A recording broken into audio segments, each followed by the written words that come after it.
لقد كان لكم في رسول الله أسوة حسنة لمن كان يرجو الله واليوم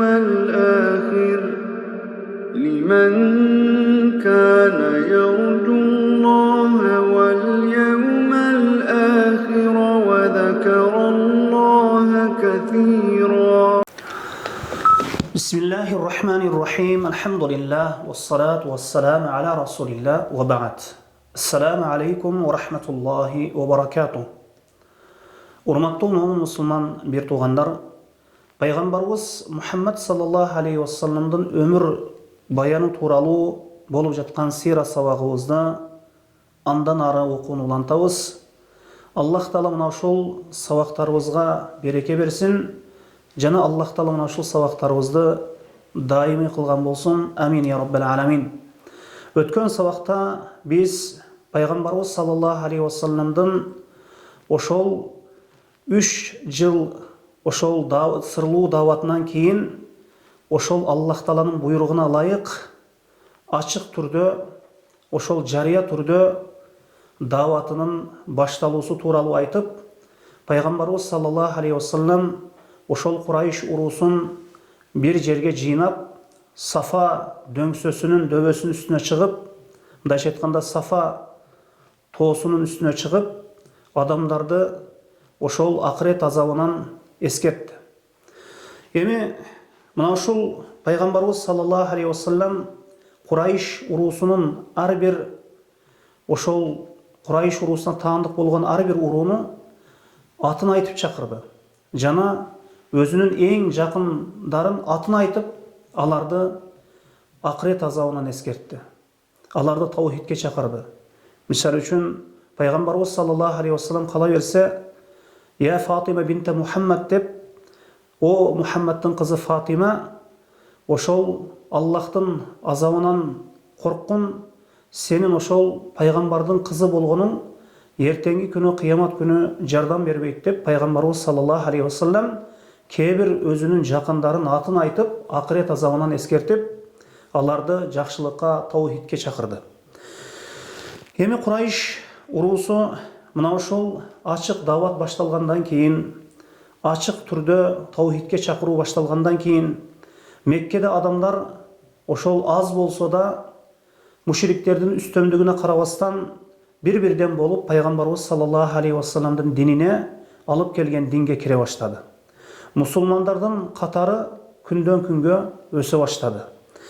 Мына ошонун натыйжасында Курайш уруусу өз ара кеңешүүгө бел байлашты. Мындайча айтканда, ошол ажылык даваты, мындайча айтканда ажылык мезгили, ажылык ибадаты, мындайча айтканда ажылык мезгили жакындап калгандыгына байланыштуу Курайш уруусу ошол пайгамбарыбыз саллаллаху алейхи вассаламдын даваты тууралуу кеңешме уюштура турган болду. Мына ушул тууралуу айта турган болсок, ошол пайгамбарыбыз саллаллаху алейхи вассаламды таухидке чакыруусуна, алардын ошол мушриктердин илахтарыны, жалган илахтарынын айыптоосуна ошол кабыргасы кайышкан Курайш уруусу муну көргөндөн кийин пайгамбарыбыз саллаллаху алейхи вассаламдын даваты бир нече күн ачык болгонуна карабастан, ошол ачык түрдө башталганына карабастан, ажылык мезгили дагы жакындап калган эле. Бул ажылык ошол иши дагы ошол Курайш уруусунун да өтө маанилүү бир орунду ээлеген. Ошондуктан бир нече топтор, бир нече адамдар Валид ибн Мугира деген ошол Курайш уруусунун чоң башчыларынан, кадырбартуу кишилеринен болгон Валид ибн Мугиранын алдына чогулушту. Бул киши жашы чоң жана кадырбаркы ошол бийик киши эле, ошол Курайш уруусунун арасында. Анан ал киши: «О Курайш жамааты, Курайш уруусу, мына ажылык мезгили дагы келип калды. Эми силерге ар кайсы тараптан араб делегациялары, мындайча айтканда араб элдери келе баштайт» деди.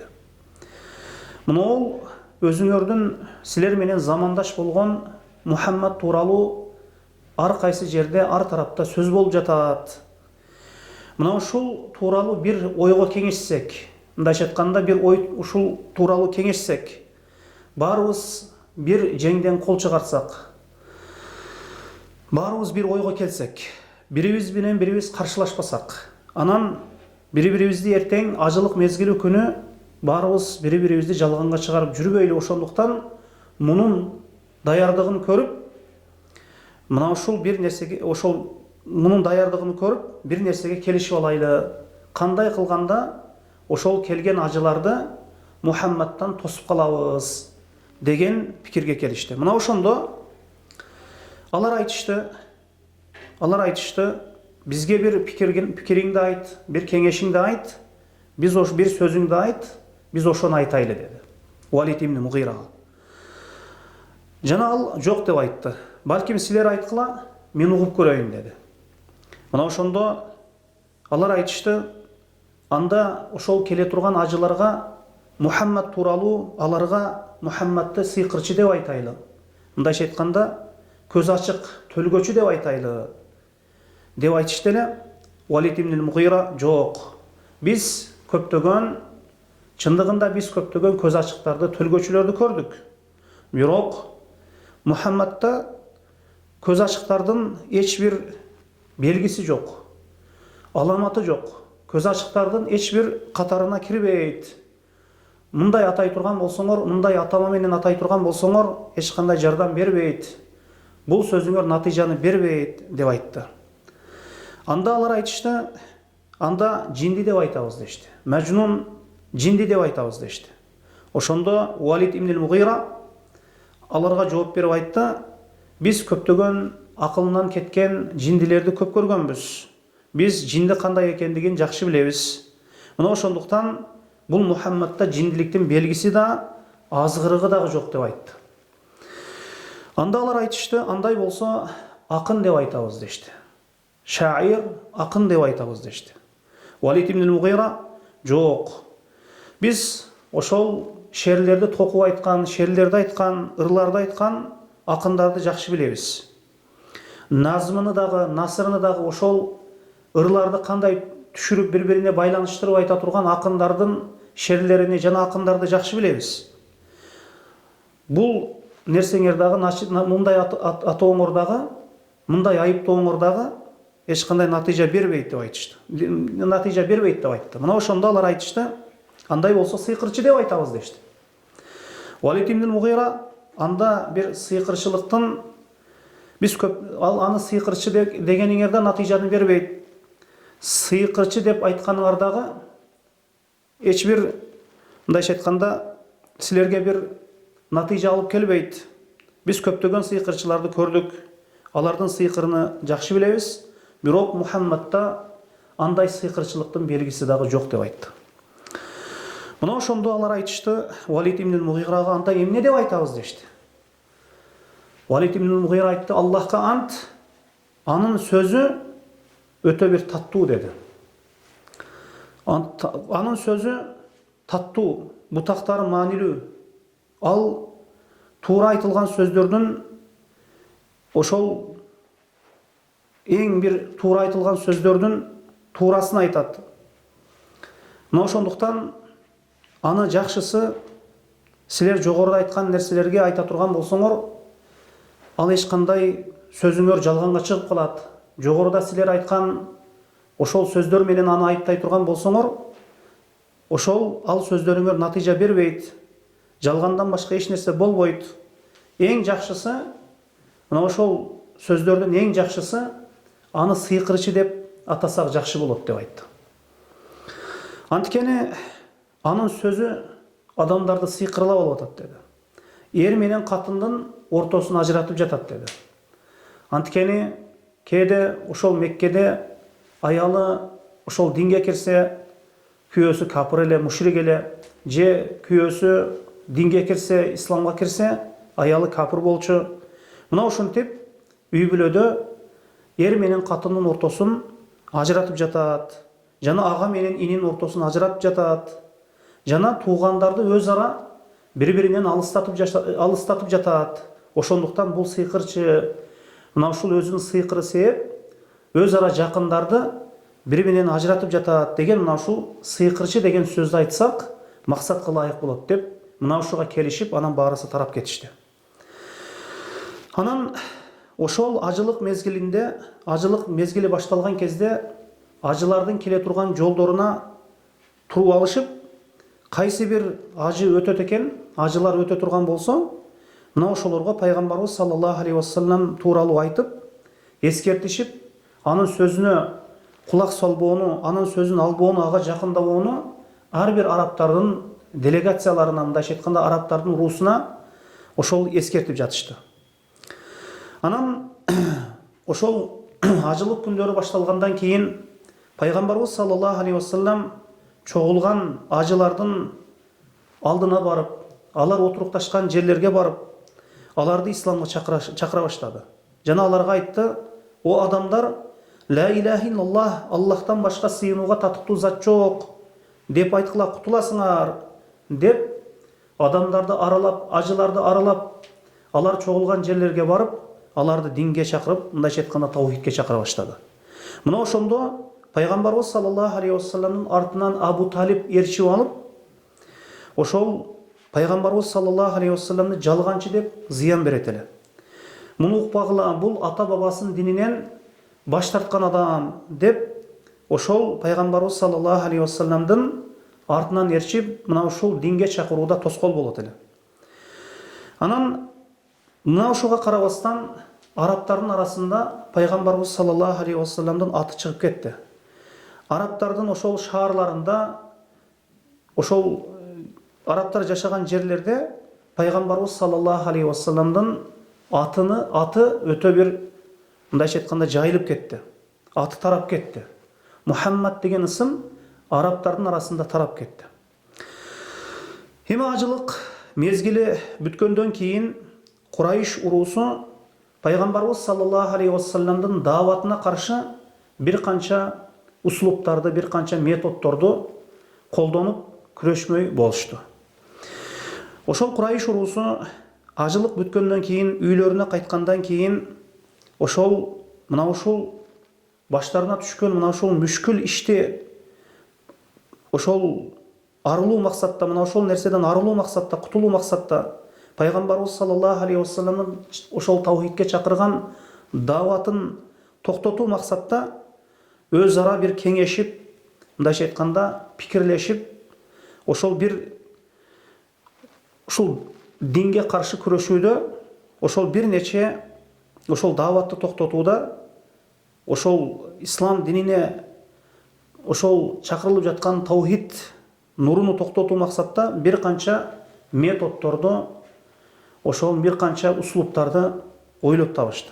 Мына ошолорду эми мына кыскача келтире турган болсок, мына биринчи ошол пайгамбарыбыз саллаллаху алейхи вассаламдын дааватын токтотуу максатта алар пайгамбарыбыз саллаллаху алейхи вассаламды ошол жалганга чыгаруу, маскара кылуу жана ошондой эле акараттоо, үстүнөн күлүү, мына ошол нерселерди жасай турган болушту.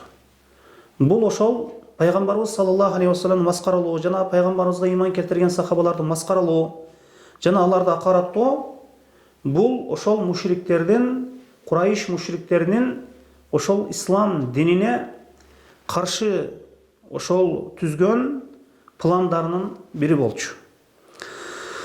Ошол булдан максат, мына ошол тоскоолдуктан максат, мына ошол маскаралап, акараттап, мына ушундай маскаралап, ошол акараттап, тоскоол кылуудан максат пайгамбарыбыз саллаллаху алейхи вассалам жана мусулмандарды акараттоо болгон.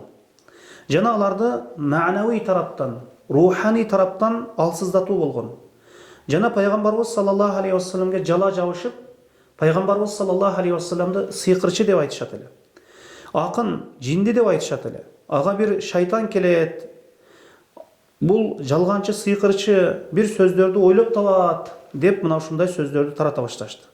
Жана башка мына ушундай жаман сөздөрдү, мына ушундай жала жабууларды ачык иретинде пайгамбарыбыз саллаллаху алейхи вассаламга жала таштарын жаудыра башташты. Качан алар ошол сахабаларды көргөн кезде, пайгамбарыбыз саллаллаху алейхи вассаламды көргөн кезде, мындайча айтканда, алар ачуу менен, өч алуу менен, мына ушундай өч алуу, мындайча айтканда, ачуу көзү менен карай башташты. Мына Аллах Таала Кур'ан-ы Керимде айткандай: "Ва ин якаду аллазина кафару ла юзлиqunaka bi absarihim lamma sami'u adh-dhikra wa yaquluna innahu lamajnun." Албетте, кафир болгон кишилер Куранды уккан кезде сизди, о Мухаммад саллаллаху алейхи вассалам, көздөрү менен оодара жаздашат, иштери өрттөнөт дейт. Мына ушундай пайгамбарыбыз саллаллаху алейхи вассаламга зыян беришет эле. Анан айтышат эле: "Ахада аллази yazkuru alihatakum." Мына ушул силердин илахтарыңар тууралуу айтып жаткан киши ушулбу? Ушул силердин илахтарыңарды айыптап жатабы деп, мына ушул адамбы деп пайгамбарыбыз саллаллаху алейхи вассаламды мына ушундай маскаралуу, акараттоо менен мына ушундай мамиле кылышат эле. Качан алар алсыз болгон сахабаларды көргөн кезде, мындай жардамы жок сахабаларды көргөн кезде, мына ахаулай манналлаху алейхи мин байнина, биздин арабыздан немат берилгендер ушулар бекен, биздин арабыздан эмеле ушулар туура жолду таап калышпы деп аларды маскара кылышат эле. Мына Аллах Таала айткандай. Мына дагы Аллах Таала айткандай: "Инналлазина ажраму кану миналлазина аману yadhakun wa idha marru bihim yataghamazun wa idha inqalabu ila ahlihim inqalabu fakihin."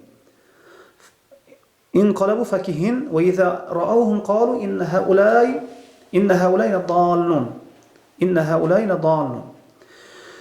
Ошол Аллахка күнөөкөр болгондор имандууларды көргөн кезде күлүшөт дейт. Алардын үстүнөн маскаралап күлүшөт дейт.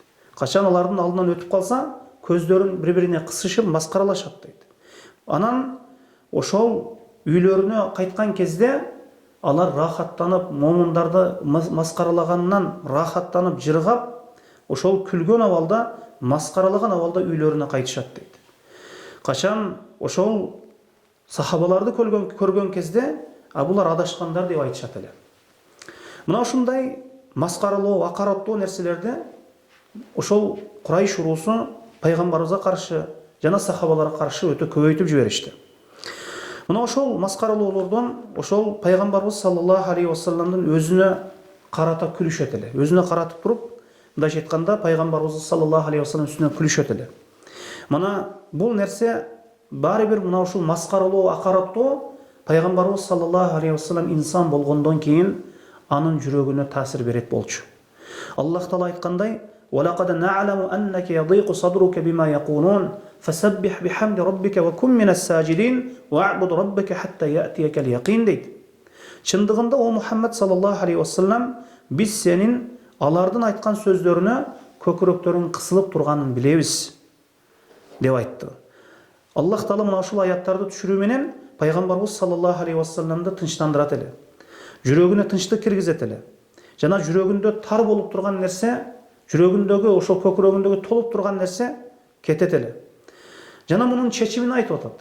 Ошол жүрөгүң толуп калган кезде, жүрөгүң мына ушундай нерселерге толуп кеткен кезде, кысылып кеткен кезде, көкүрөктөрүң кысылып кеткен кезде, мына Аллах Таала мындан чыгып кетүү чечимин көрсөтүп, мындай деп айтып жатат: "Раббиңе тасбих айткын, жана сажда кылуучулардан болгон" деген. Аллахты көп эстегин деген.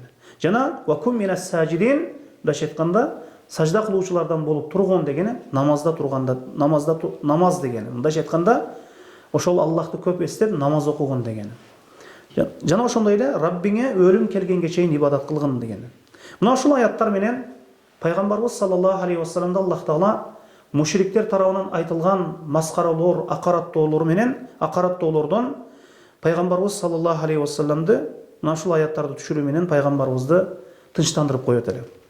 Мына буга чейинки мына аятта, ушул эки аятка чейинки, азыр окулган эки аятка чейинки аятта "Иннака файнакал мустахзиин" биз сени маскаралап жаткандарга жетиштүүбүз дейт Аллах Таала. "Аллазина яж'алуна ма'аллахи илахан ахар фасауфа я'ламун." Ошол Аллахка шерик кошуп ибадат кылып жаткандар, ширк келтирип жаткандар жакында билип алышат дейт. Мына ошондуктан мына ошол маскаралоолору жана акараттоолору аларга жакында бале болуп кайтарын Аллах Таала башка бир аятта кабар берген. "Валакад устухзия би русулин мин qablик." Чындыгында О Мухаммад саллаллаху алейхи вассалам, сенден мурдагы элчилер дагы маскаралоолорго, акараттоолорго душар болушкан, дуч келген. Де мына ушул аятты түшүрүү менен дагы пайгамбарыбыз саллаллаху алейхи вассаламдын жүрөгүнө тынчтандырат эле Аллах Таала. Фахаqa биллазина сахиру минхум ма кану бихи ястахзиун. Ошол алардын шылдыңдоолору жакын арада алардын башына бале болуп түшөт деп айтты Аллах Таала. Башына алардын шылдыңдоолору, ошол пайгамбарлардын шылдыңдоолору бале болуп түштү дейт. Бул ошол Курайш урусунун пайгамбарыбызга каршы жана сахабаларга каршы ошол мыскылдап, маскаралап, акараттап, жаман сөздөрдү айтып, ошол пайгамбарыбыз саллаллаху алейхи вассаламдын маскаралоолору болчу. Мына ушундай даватына каршы мына ушундай ишти тутушту. Бул албетте Курайштин ошол пайгамбарыбыз саллаллаху алейхи вассаламдын даватына, таухидке чакыруусуна каршы болгон бир методдордун бири болуп саналат. Экинчиси, адамдардын арасында ар кандай пайгамбарыбыз саллаллаху алейхи вассаламга каршы жала жабууларды тарата башташты. Мына ушундай сөздөрдү пайгамбарыбыз саллаллаху алейхи вассалам ошол эч бир тиешеси болбогон, пайгамбарыбыз саллаллаху алейхи вассаламга эч бир тиешеси болбогон бир жаман сөздөрдү, жала жабууларды тарата башташты. Жана ошондой эле мындайча айтканда ызы чуу көтөрө башташты. Качан пайгамбарыбыз саллаллаху алейхи вассалам даават кыла турган болсо, пайгамбарыбыз саллаллаху алейхи вассаламдын даават кылып жаткан жерине келип кыйкырып, ошол жердеги адамдарды айдап, ошол кыйкырышып, пайгамбарыбыз саллаллаху алейхи вассаламдын дааватына каршы тоскоол болуп жатышты. Ошол пайгамбарыбыз саллаллаху алейхи вассалам мына ошол мүмкүнчүлүктөрдөн пайдаланып дааватын уланта берди. Алар болсо өз ара бири-бирине насаат кылып, ар кандай ызуучуларды көтөрүп, пайгамбарыбыз саллаллаху алейхи вассалам дааватына каршы иш тутушат эле.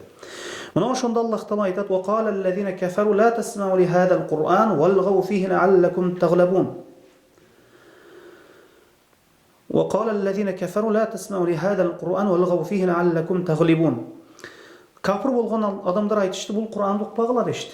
Пайгамбарыбыз саллаллаху алейхи вассалам адамдарды жыйнап аларга Кур'ан аяттарын окуп берген кезде, алар келип кыйкырып, мындайча айтканда тоскоол болушуп, адамдарга уктурушпай, пайгамбарыбыз саллаллаху алейхи вассаламдын айланасына чогулган адамдарды мындайча айтканда таратып жиберишет болчу. Ошондо Аллах Таала айтат, мына бул аятта капырлар айтышат дейт.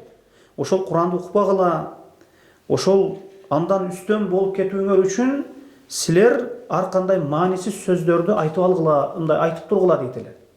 Ошол Мухаммадтын дааваты силерден үстөн болуп кетпесин үчүн ар кандай керексиз, пайдасыз сөздөрдү айтып, ызы чуу көтөргүлө дегендей. Мына ушинтип Курайш өзүнүн мындай каттуу каршылыгы менен мына ушул нерсенин каршылыктарын уланта беришти. Пайгамбарыбыз саллаллаху алейхи вассалам кала берсе пайгамбарлыгынын 5-жылында мындайча айтканда дааваты өтө каттуу, мындайча айтканда исламга чакыруусу өтө каттуу болду. Кала берсе Суратун Najmди дагы ошол Курайш топтолуп турган жерде окуду. Бул нерсе ошол Рамазан айында пайгамбарыбыз саллаллаху алейхи вассаламдын пайгамбарлыгынын 5-жылында болгон. Анан пайгамбарыбыз саллаллаху алейхи вассалам намаз окуганда, Куранды кыраат кылганда алар угушат болчу. Анан пайгамбарыбыз саллаллаху алейхи вассалам ошол көбүнчө түнгө караганда күндүз көбүрөөк намаз, ошол көбүрөөк кыраат кылат эле. Мына ошондо Куранды сөгүшөт болчу. Пайгамбарыбыз саллаллаху алейхи вассаламга түшкөн шариятты сөгүшөт болчу. Мындайча айтканда Куранды сөгүшөт болчу, жаман сөздөрдү айтышат болчу. Мына Аллах Таала ошол түнкү намазга караганда күндүзгү намазда пайгамбарыбыз саллаллаху алейхи вассалам көбүрөөк Куранды тилават кылат болчу. Анан муну уккан капырлар ошол Куранды тилдеп, жаман сөздөрдү айтып, мына ушундай жаман сөздөрдү көбөйтүшөт болчу. Мына акырында Аллах Таала мына ушул аятты түшүрдү. "Вала тажхар би салатика вала тухафит биха ва бтаги байна залика сабила." О Мухаммад, бийик добуш менен да акырын угулбай турган кылыпта окуа дейт. Бийик добуш менен да Куранды окуа, жана акырын кылыпта окуа. Бийик добуш менен окуй турган болсо, мына мушриктер бул Куран тилаватын угуп сөгүп жатышат, айыптап жатышат. Ал эми өтө эле үнүңдү чыгарбай койсоң, угулбай турган даражада болуп кала турган болсо, сахабалар укпай калат деп, мына ушул экөөнүн ортосунда окуу, мына ушул бийик добуш менен акырын добуштун ортосун алып окуу деп Аллах Таала мына ушундай жол көрсөттү. Эми Курайштин каршылыгы андан ары улана берди. Кала берсе Надыр ибн Харис деген бир ошол Курайш капырларынын бирөөсү мына ушул кишини Хира жана Шамга жиберишти. Анан ал барып ошол жердеги падышалар ошол Перс падышаларынын жана амирлери тууралуу хикаяларды, кысастарды үйрөнүп келди. Анан үйрөнүп келип, мына мисалы үчүн Рустам ва Исфиндияр деген мына ушундай дастандарды барып Шамга барып үйрөнүп келди. Хира, Шамга барып үйрөнүп келди. Мына ушундай дастандарды. Эмне үчүн үйрөнүп келди? Анткени бул пайгамбарыбыз саллаллаху алейхи вассалам качан адамдарды чогултуп бир жерде даават кыла турган болсо, ошол жерге барып мына ушул дастандарды үйрөнүп келген, ошол хикаяларды ошол жерде айта турган болду. Анан кала берсе пайгамбарыбыз саллаллаху алейхи вассалам адамдарды топтоп даават кылып жаткан кезде жана мажлисинде ошол адамдардын артына отуруп алып, ошол кыссаларды адамдарды пайгамбарыбыздын дааватынан чалгытып айта баштады. Жана пайгамбарыбыз кеткенден кийин анан адамдарды өзүнө каратып, менин айткан сөзүм чындык бекен, жакшы бекен, же Мухаммад айткан сөзү чындык бекен деп, мына ушундай адамдарды мына ушундай кыссастар менен, хикаялар менен, дастандар менен дагы азгыра башташты. Андан кийин бул нерсе дагы жакшы натыйжаны бербегенден кийин Назир ибн Харис деген Курайш капырларынын бирөөсү башка бир планга өттү. Ал кандай эле? Бир ырчы кызды, бир кул, чору ырчы кызды алып келди дагы. Кайсыл жерде бирөө исламды кабыл ала турган болсо, мындайча айтканда, исламга кабыл алууну каалап жаткан болсо, ошол чору ырчы кызды ошонун алдына алып барат эле. Жана айтат эле, пайгамбар элчи болуп келген. Эгерде мына ошол пайгамбарлык элчилик бул падышага же мал мүлккө же байлыкка бул мындайча айтканда салыштырылганда, мына ушул нерсе ошол бай адам же мал мүлктүү адам же падыша адам пайгамбар болгондо, анда бул келе турган рисаладан максат калбай калат эле. Эмне үчүн? Анткени адамдардын алсызы жана кичинелери мындан пайда таппайт болчу. Мына ошондуктан бул шарият жалпы адам баласына, байына деле, кедейине деле, алсыздына деле баарысына ошол пайгамбар саллаллаху алейхи вассалам пайгамбар болуп келди. Пайгамбарыбыз саллаллаху алейхи вассаламды мына ошол Аллах Тааланын бир нече аяттары түшүүсү менен аны чыныгы элчи пайгамбар экендигин Аллах Таала тастыктап, ырастап койду. Албетте бул ошол пайгамбар бул кызматчылары болуш керек, бул падыша болуш керек, касырлары болуш керек, мал мүлкү болуш керек деген нерсе бул динди жалпы адам баласына жеткирүүдөгү максатка туура келбей калат. Эми пайгамбарыбыз саллаллаху алейхи вассалам үйүндө кээде 3 айлап казан кайнабай калат эле. Жана пайгамбарыбыз саллаллаху алейхи вассалам кээде нафил орозо туткан кезде, мына эрте күн чыккан убакытта пайгамбарыбыз саллаллаху алейхи вассалам аялдарынан жегенге бир нерсе сурайт эле. Ошол жегенге бир нерсе үйүндө болбосо, анда мен орозомун деп, андан ошол күндү орозо менен өткөрөт болчу. Ошондуктан мына ушул көптөгөн далилдерге көрө, Аллах Тааланын түшкөн аяттарына көрө, Мекке мушриктеринин мындай айткан сөздөрү дагы жокко чыгарылды. Анан алар мына ушул ар бир айткан сөзүндө, шек күмөнүндө албетте булар алсыз болушту. Жана мунун натыйжасында алар текеберленишти. Жана алсыз калгандан кийин текеберленип, эми пайгамбарыбыз саллаллаху алейхи вассалам менен тартышуу, талашып тартышуунун жаңы бир этабына өтүштү. Эми пайгамбарыбыз саллаллаху алейхи вассаламдан алар ошол пайгамбарлыгын, элчилигин далилдеп берүүсү үчүн бир мужизаларды көрсөтүүнү пайгамбарыбыз саллаллаху алейхи вассаламдан талап кылышты. Иншаллаху таала мына ушул нерсени эмки сабакта ошол пайгамбарыбыз саллаллаху алейхи вассаламдан эмнелерди талап кылышкандыгыны эмки сабакта айтабыз иншаллаху таала. Бүгүнкү сабагыбыз мына ушул жерге чейин, мына ушул орунга чейин. Аллах Таала сабактарыбызга береке берген болсун. Субханакаллаху бихамдик, ашхаду ан ла илаха илля ант, ва астагфирука ва атубу илейк. Валлаху а'лам.